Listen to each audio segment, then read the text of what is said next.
जय माता रानी। नवरात्रि के छठे दिन आप सुनिए माता कात्यायनी देवी की कहानी। नवदुर्गा के 9 रूपों में से देवी के छठे स्वरूप को देवी कात्यायनी के नाम से पूजा जाता है। माता कात्यायनी की पूजा नवरात्रि के छठे दिन यानी षष्ठी को बड़े धूमधाम से की जाती है। देवी की महिमा को लेकर 2 कथाएं हिंदू धर्म में अत्यंत प्रचलित हैं। देवी के इस स्वरूप की महात्म कथा ऋषि कात्यायन से जुड़ी होने के कारण उनका नाम कात्यायनी पड़ा। वहीं देवी कात्यायनी की महिमा कथा दुराचारी महिषासुर के वध से भी जुड़ी हुई है। कथा देवी कात्यायनी का स्वरूप अत्यंत उज्जवल और ज्योतिर्मय है। इस स्वरूप में देवी की 4 भुजाएं हैं। इनमें से दाएं तरफ की ऊपर वाली भुजा अभय मुद्रा में है और नीचे वाली भुजा वर मुद्रा में है। वहीं बाएं तरफ के नीचे वाली भुजा में तलवार और ऊपर वाली भुजा में कमल के पुष्प सुसज्जित हैं। देवी कात्यायनी का वाहन सिंह है। देवी कात्यायनी की कथा का उल्लेख देवी भागवत महात्म और मार्कंडेय पुराण में मिलता है।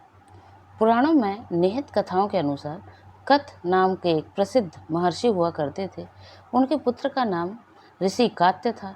आगे जाकर ऋषि कात्य के गोत्र में महर्षि कात्यायन का जन्म हुआ और ऋषि अपने तप के कारण विश्व प्रसिद्ध हुए। ऋषि कात्यायन की इच्छा थी कि देवी भगवती उनके घर में पुत्री रूप में जन्म ले, इसलिए उन्होंने कई वर्षों तक देवी भगवती की कठोर तपस्या की। मान्यता है कि ऋषि कात्यायन की ऐसी एकनिष्ठ तपस्या से प्रसन्न होकर देवी भगवती ने तब उनकी इच्छा का मान रखते हुए उनके घर पर जन्म लिया। ऋषि कात्यायन की पुत्री होने के कारण ही देवी भगवती देवी कात्यायनी कहलाई। महर्षि कात्यायन के ने बड़े प्रेम से देवी कात्यायनी का पालन पोषण किया था। कुछ समय पश्चात पृथ्वी पर दुराचारी महिषासुर का उपद्रव सारी सीमाएं लांघ रहा था। महिषासुर को ये वरदान मिला हुआ था कि कोई भी पुरुष कभी उसे पराजित या उसका अंत भी नहीं कर पाएगा, इसलिए उसे किसी का डर नहीं था और देखते ही देखते उसके देवलोक पर भी अपना कब्जा कर लिया था। तब भगवान विष्णु, प्रजापति ब्रह्मा और देवाधिदेव महादेव ने उसका विनाश करने के लिए अपने अपने तेज से मिलित एक देवी को उत्पन्न किया। मान्यता है कि महर्षि कात्यायन ने भी ही इस देवी को सर्वप्रथम विधिवत पूजा की थी, इसलिए देवी को कात्यायनी के नाम से भी जाना गया। वही देवी कात्यायनी से जुड़ी एक अन्य पौराणिक कथा के अनुसार देवी की उत्पत्ति महर्षि कात्यायन के यहाँ अश्विन महीने के कृष्ण चतुर्दशी को हुई थी।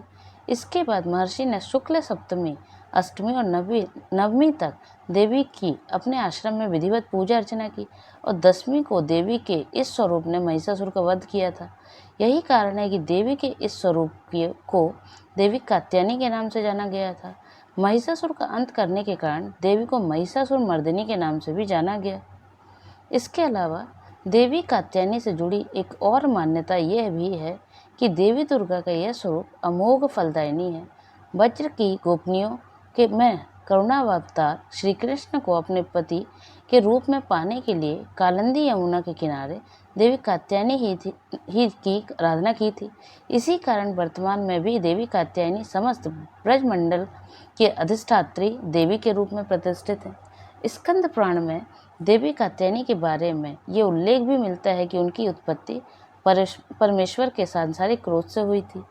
नवरात्रि के छठे दिन देवी दुर्गा के इस स्वरूप की पूजा का काफ़ी महत्व है। ऐसी मान्यता है कि देवी कात्यायनी की पूजा में लाल और सफ़ेद रंग के कपड़े पहनना बहुत शुभ होता है। मान्यता तो यह भी है कि माँ कात्यायनी के चरणों में अपना सब कुछ समर्पित करते हुए उनकी आराधना करने वाले भक्तों को उनके दर्शन प्राप्त हो जाते हैं। देवी के इस स्वरूप के पूजन से भक्तों में एक अद्भुत शक्ति का संचार होता है।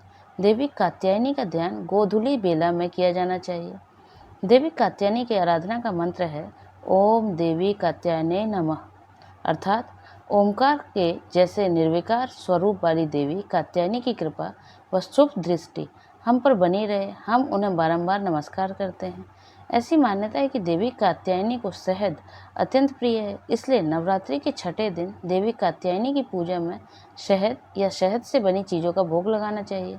देवी कात्यायनी के विधिवत पूजन के पश्चात महादेव की भी पूजा करने की मान्यता है।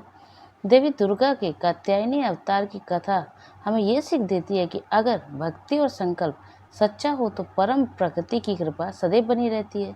जिस प्रकार महर्षि कात्यायन के एकनिष्ठ तपस्या से प्रसन्न होकर देवी दुर्गा ने उनकी इच्छा और तपस्या का मान रखा, ठीक उसी प्रकार मनुष्य को भी अपनी भक्ति, निष्ठा और संकल्प के पथ पर अविचल रहना चाहिए।